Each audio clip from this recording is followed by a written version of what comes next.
As we get into the second part of our symposium today, we're going to be hearing from C. Mac Stevens, then Melanie Ozzie, and then Truman Lowe. So Mac Stevens comes from the Institute of American Indian Arts. She's currently the interim dean. She's an artist, art educator, arts administrator.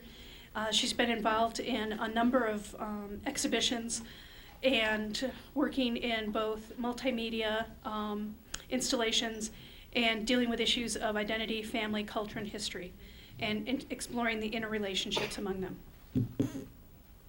Contemporary Indian art today is made up of many things. It's not just about painting, sculpture, nor jewelry. It is a critique of what is happening in the world today and in the Native community. A combination of what is seen in contemporary art and contemporary Native art. The future Indian artists will knock you off your feet. They are the students that we are currently seeing at the Institute of American Indian Arts and at other art institutions today. Indian students today want their own voice, and to be able to use any materials or technology that is expected in the art world and not necessarily supported in the Indian art market today.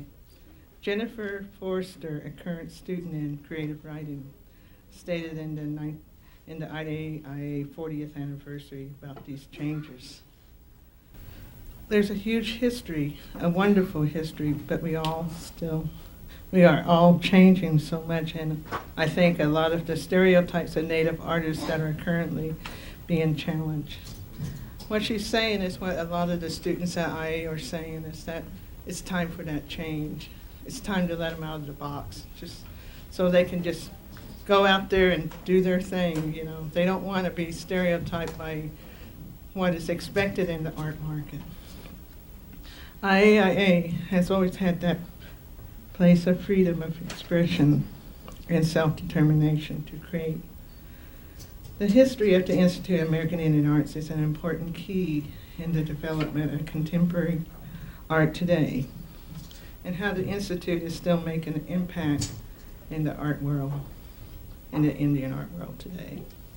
From the beginning, the foundation visionaries wanted a school that would have Native artists as teachers to help guide the Native artist students to develop their own voice.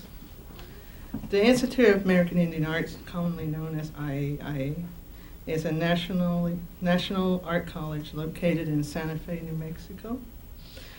The congressionally chartered four-year arts college is the only institute in higher education in tribal colleges devoted solely to the study and practice of the artistic and cultural traditions of American Indian and Alaskan Native peoples. For a little background information for those who aren't familiar with the school, it was established by an executive order under President John F. Kennedy. He wanted to find out what it was that the government was doing wrong for Indian education.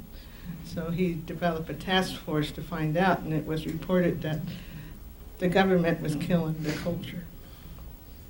So the Institute of American Indian Arts opened its door in 1962 as a high school program under the Bureau of Indian Affairs with a post-secondary certificate program. The Institute founders championed freedom of expression for American Indian arts and encouraged students to experiment with new materials and technologies to examine, imagine, grow, and evolve.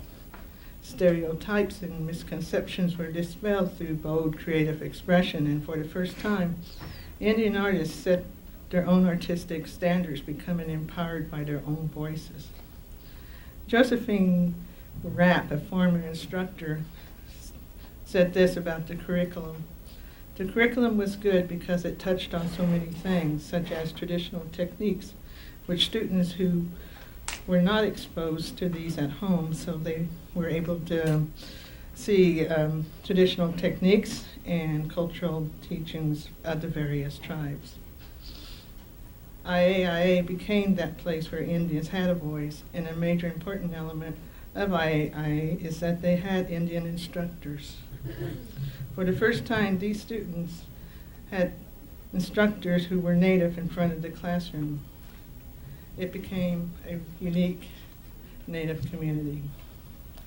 A statement by Lord Kuvanu, one of the founders and former presidents, stated, "The dilemma we have is the need to incorporate the best of two cultures within the core of our personalities." Dr. David Warren, a former director and faculty, stated, "The utilization of tradition in the creative process was something that was not happening in any institution that he was aware of." So he felt like he was watching the evolution of something new to connect the two worlds. The primary goal of the Institute of American Indian and Alaskan Native Culture and Arts Development is to enhance knowledge and understanding of culture traditions of American Indians and Alaskan Natives with a special focus on traditional and contemporary Native art.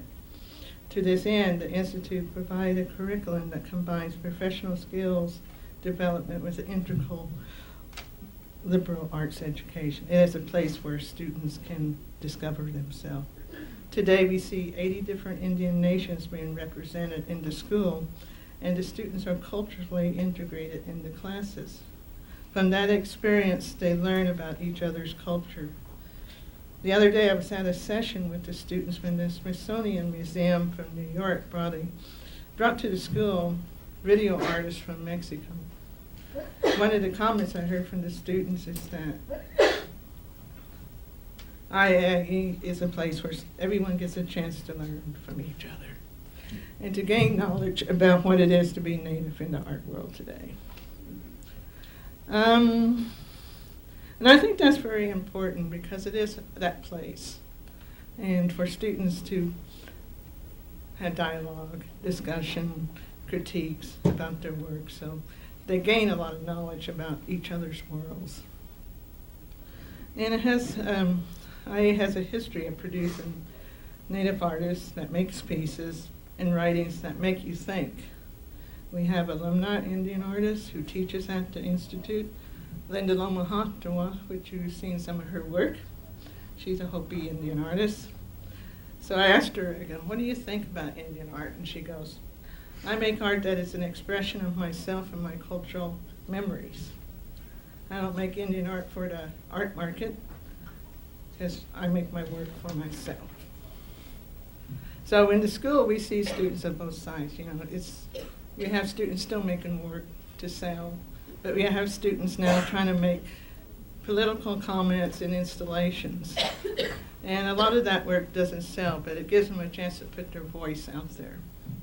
So Indian art is changing, and we have seen that for many years. Ever since the Institute opened, it keeps changing the viewpoint. We've had a lot of different artists come to the Institute in the past. We had James Luna, Rebecca Belmore, Halea, my cousin.